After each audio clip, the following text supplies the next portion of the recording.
My daughter is 2 years old and walks in front of my wife when she is praying, or she sits on her lap during Salah.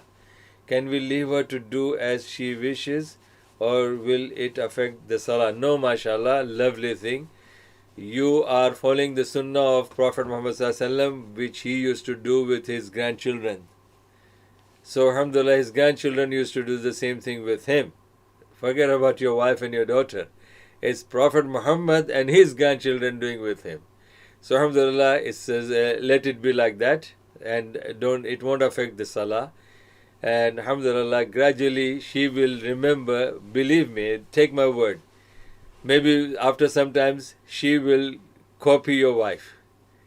She will not disturb her, but she will stand next to her, and then gradually she will start, doing the same thing as your wife is doing, and automatically she'll start learning the prayers, inshallah.